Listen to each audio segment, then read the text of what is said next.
Hello everyone. In this video lecture, I'm going to cover the topic building bylaws.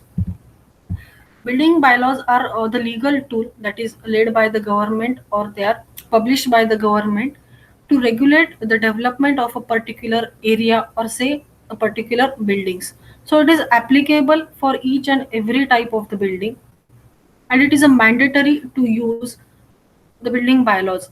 So building bylaws must be followed at the time of drawing the plan as well as at the time of execution of the building construction, as we are going to execute the building according to the plan only.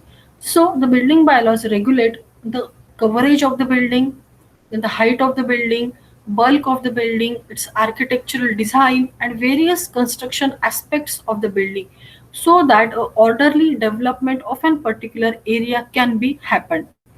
So these are the mandatory in nature. Everyone has to construct a building according to the building bylaws in that particular area. They are served to protect the buildings against the fire hazards, earthquake hazards, say the noise pollution, then the structural failures and the other type of the hazards. Now we will see what are the purpose of the building bylaws or what are the objectives of the building bylaws. What will achieve when we follow the building bylaws. Then the building bylaws are used to provide a suitable areas for a particular activities. For example, we can say that when there are a zoning is made in a particular city or in a particular town, we can say that a residential building must be situated in a residential zone. Say a industrial building must be situated in an industrial zone. So a suitable areas must be there for a particular type of the building for a particular type of the activities. Now, when we are following the building bylaws, when we are developing the city according to the building bylaws, it will avoid the problem of the traffic congestion as well as. Then, when we are applying these building bylaws, it helps to develop a town in a systematic manner. It prevents the haphazard development of the town. It provides the safety to the occupants of the building as well as the occupants of the city. Then they are provided to they are used to provide a well lighted and a ventilated houses, as the building bylaws are given according to the lighting and according to the ventilation of the houses as well as. Then they assures the basic services such as the supply of the fresh water, then the disposal of the wastewater from the site or from the house, then the supply of the electricity, gas, telephone lines, etc. Means all the amenities, the services which are required for a building for a people, that is given by the building bylaws and one has to follow it. Now we will see what are the characteristics of those building bylaws. So whatever the rules and the regulations they are given in in a building bylaws, the rules must be having a very specific one. They must be clear and the language that is used in this rule must be grammatically correct. Then the terms used they must be defined very much clearly, so that there should not be more than a one meaning can be occurred from that a single term. There should be only one and one meaning can be there from that term. Due to some special conditions and the requirements, the bylaws may differ from area to area, from the places to place, from the town to town. So, and as well as these building bylaws, they are modified as and when it is required by the government. Now, we will see what is mean by the model building bylaws 2016, which is prepared by Town and Country Planning Organization. So in India, there are still many small and the medium-sized towns are there which do not have the building bylaws. And due to the absence of these building bylaws, as they are act as a regulatory mechanism, such a towns are facing various problems, such as encroachment issues are there, haphazard development of the town will be there, then it may cause the inconveniency for the users and it may degrade the building aesthetics as well as. So due to these issues, due to these problems in this context, the town and country planning organization has made an effort to prepare a model building bylaws 2016. For what purpose they are prepared? Actually, these model building bylaws 2016, they provides the guidance to the state government, then the urban local bodies, urban development authorities, which is an improvement over the previous building bylaws model, which is brought in the year 2004. In 2003, the Ministry of Urban Development desired that a model building bylaw should be prepared in the view of Bhuj earthquake that occurred in 2001 to focus on a structural safety of the building and guidance for the state government. Accordingly, MBBL 2004 incorporates all these changes such as a structural safety and the other provisions like rainwater harvesting systems must be there in a building, then the wastewater recycling should be there, a solar assisted heating should be provided, a barrier free public buildings and a fire safety points they are included in MBBL 2004. In 2015, it was further desired by the Ministry of Urban Development that the MBBL 2004 needs to be revised and certain things to be incorporated again in that.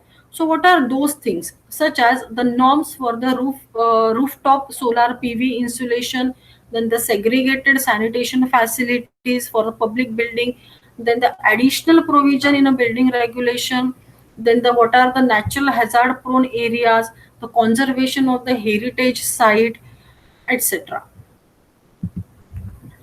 Now we will see here the silent features of the MBPL 2016. They are given under various main points, such as first one is the safety and the security, which is included in the chapter 6 of MBBL 2016. So what it includes? It mainly focus on the structural safety of the building, then the disaster management as per the BIS code of the structural design basis report for various types of the building. Then the prevention measures against the soft stories in a multi-story building and the proof checking of the structural design for the building. All these things in a detail they are given in a chapter 6, which is very much focused on the safety of the building and the security of the building. Now, the second main point or the silent feature of this MBPL 2016 is a barrier-free environment. So, what it includes? It mainly focuses on the provision for the differently disabled people, elderly people, then the children's, then the site development, access path or the walkways, the water facilities, the building requirement, the requirement of the stairs, lift, and the toilets, drinking water system in the building. So it requires a barrier free environment is focused under this particular point. The next one is the environmental concern. Additional in the chapter 10, it incorporates the green building systems or the sustainable buildings. So it includes the rainwater harvesting system, and then the wastewater reuse, the recycling of the wastewater, then the use of the solar systems in a building. So on all the concerns about the environment, a green building, a sustainable building, a detail is given in a environmental concerns issues or the points. The next one is the adoption for the modern construction technology. It is given in a chapter 5. It incorporates the definitions, then the structural safety and the other provisions for the high-rise building regulation with the parking facilities, a peripheral open spaces, including the setback distances that can be provided around the plots or around the building for the lighting and the ventilation purpose, for the fire safety purpose, then the disaster management and the fire safety. These are the things which are included under the point adoption for the modern construction technology. Now, one more very important point or silent feature is given by NBBL 2016 is related to the Swachh Bharat Abhiyan. So revised norms for the adequate toilet facilities for the women and the public convenience in a public building, and the mandatory provisions for the segregated toilet facilities for the visitors in a public building, they must be provided under the Swachh Bharat Abhiyan mission.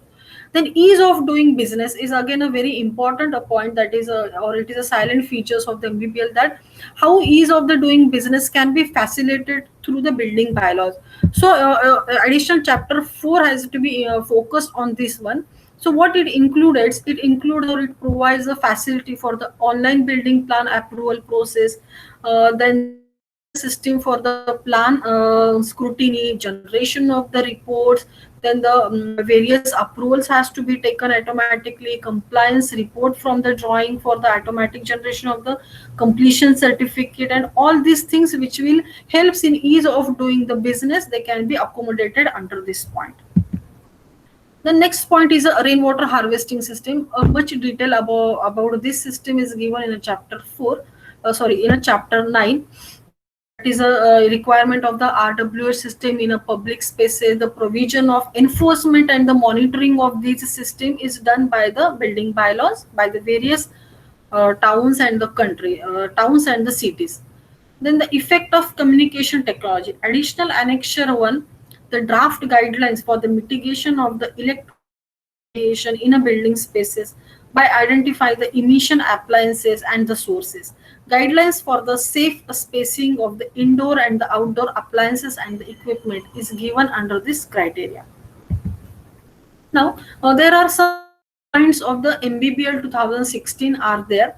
So we will start with first one is the definition. So under this point, all the definitions that is related to the building, that is related to the structure, that is related to the construction is clearly given in a definition first chapter.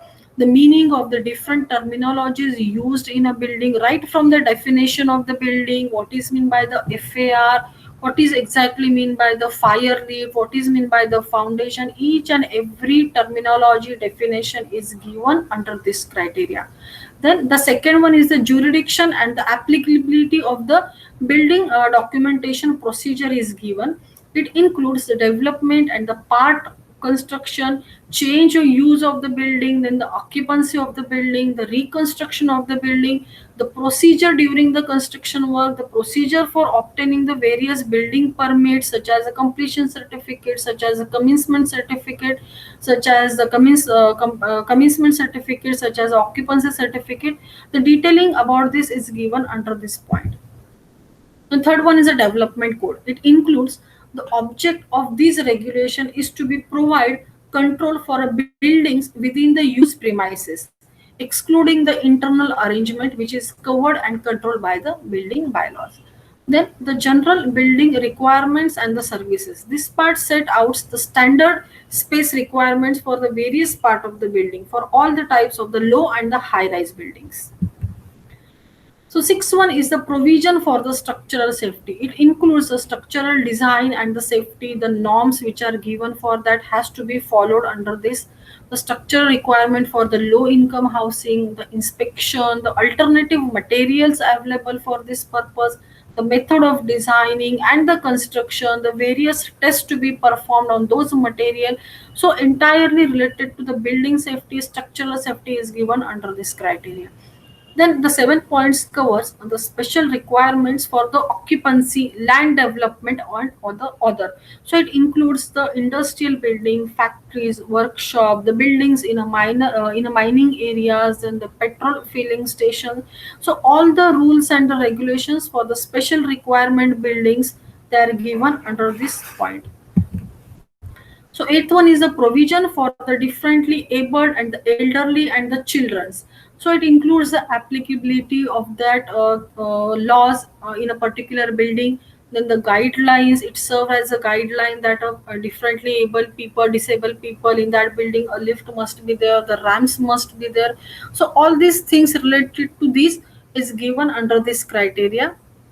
Uh, then the rainwater harvesting system, it includes the rainwater harvesting techniques. What are the different techniques to save the water, to conserve the water, especially related to the rainwater harvesting in a various building categories, how it is applicable, then how the groundwater recharge is to be done, and the enforcement of this particular thing and the monitoring is to be done under this criteria.